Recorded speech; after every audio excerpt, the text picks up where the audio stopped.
Domain, पर in general unity भी part होती है इसका। Okay sir. ठीक है, अब जो है इसमें हाँ ये अभी क्वेश्चन कर रहे थे हम, तो ये बताओ मेरे को, Z x is this integral domain?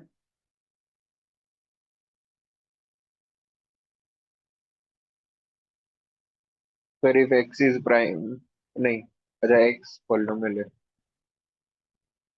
हाँ इसमें मतलब अपने को ये बताना पड़ेगा कि जेड एक्स बाई जो ये है, ये इंटीग्रल डोमेन है एक्चुअली। तो एक तरीका तो है कि हम ये दिखाएं कि जनरेटेड बाय एक्स जो है वो प्राइम आइडियल है, तो वो करना तो आई थिंक आसान तो नहीं होगा। जनरेटेड बाय एक्स को प्राइम प्रूव करना हमें, मतलब उसके दो टर्म लो आप, एक्स एफ एक्स और एक्स जी एक्स, और वो हमारा पी में है, मतलब कोई भी नहीं, कोई भी इसका एलिमेंट उठाओ, किसका, रिंग का, रिंग के एलिमेंट क्या होंगे, एफ एक्स जी एक्स, और वो अपना अगर इसमें है, मतलब वैसे कोशिश करें हम अगर इसमें, कि मान लो ये क्वेश्चन है, शो दैट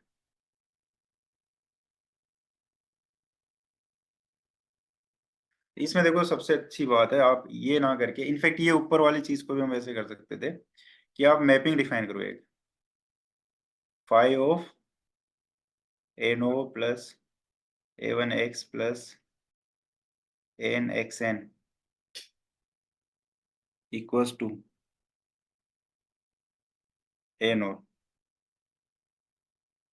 अगर ये मैपिंग हम डिफाइन कर दें तो ये बताओ मेरे को, this will B ring homomorphism और नॉट?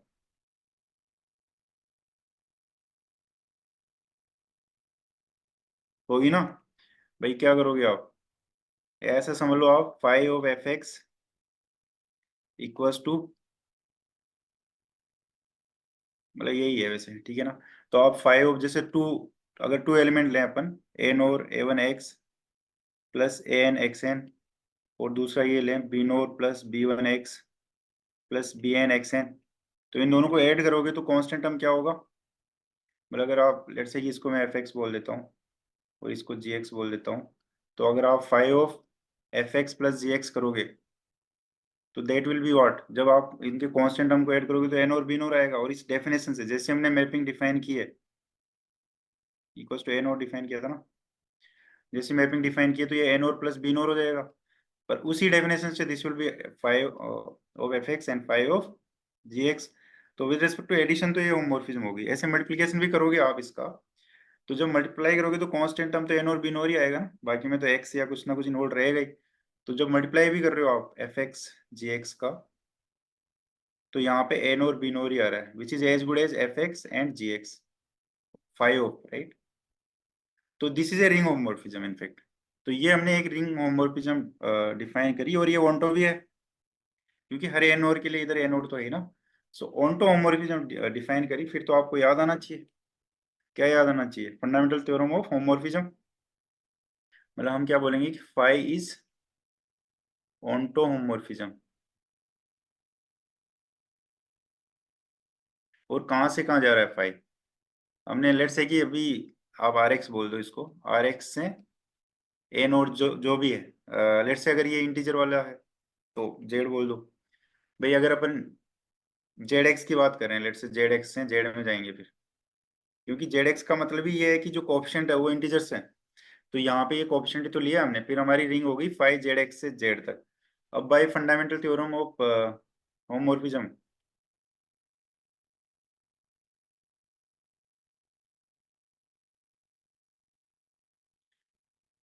ये क्या होगा, हमने पढ़ा कि जो भी इनपुट वाला ग्रुप है, सर उसको प्राइम दिखाना ज्यादा इजी था ना sir.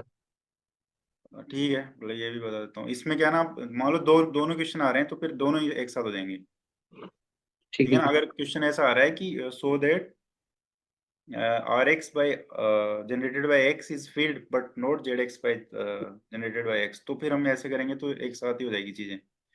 This is kernel of phi that is isomorphic to what, Z, यही पढ़ा हमने।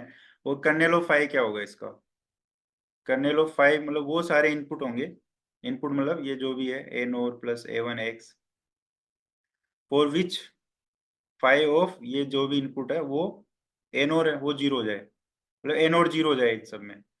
जैसे एन और जीरो करोगे तो ये जनरेटेड बाय एक्स बन गया, राइट। इसमें एन और जीरो का मतलब क्या हो गया कि भाई एक्स बाहर आ गया और ये A1 A2 X and so on, that is as good as generated by X.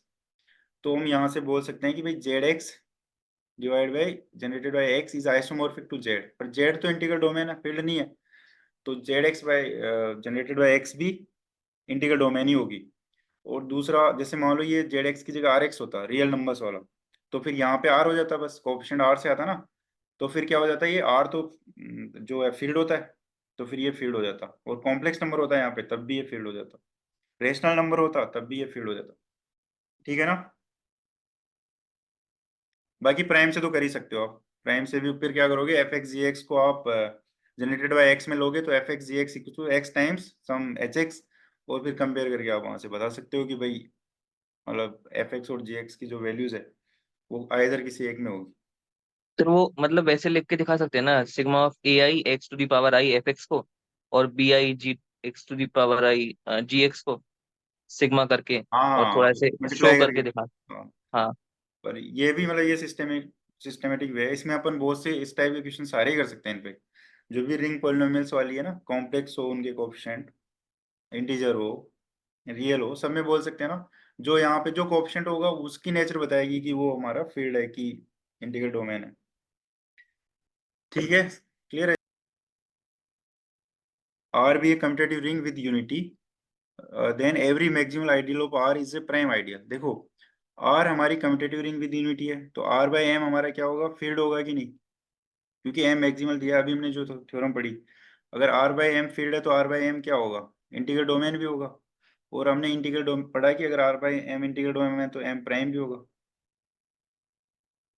तो यही प्रूव करवाया है। ठीक है, पर कन्वर्स जरूरी नहीं है, मतलब एम प्राइम है तो R by M integral domain होगा ऑफकोर्स, पर वो फील्ड हो तो कोई जरूरी नहीं है। तो इसका एग्जांपल आप यही दे सकते हो जो भी हमने किया, जेड एक्स, ये दे सकते हो आप कि भाई ये इंटीग्रल डोमेन है, तो उस सेंस में ये अपना प्राइम आइडियल है। This is a prime ideal, this is integral domain, but of course ये जो एक्स जो है ये मैक्सिमल नहीं है, किसमें, जेड एक्स में मैक्सिमल नहीं है। क्यों नहीं है मैक्सिमम, क्योंकि ये इंक्लूड होता है अपना जनरेटर एक्स और टू में। सो वी कैन से कि generated by x is a prime ideal in Z x, but this is not maximal. पर अगर कोई आइडियल मैक्सिमल है कम्यूटेटिव रिंग विद यूनिटी में, तो वो प्राइम तो होगा ही बाय दिस थिंग। ठीक है ना, क्लियर है।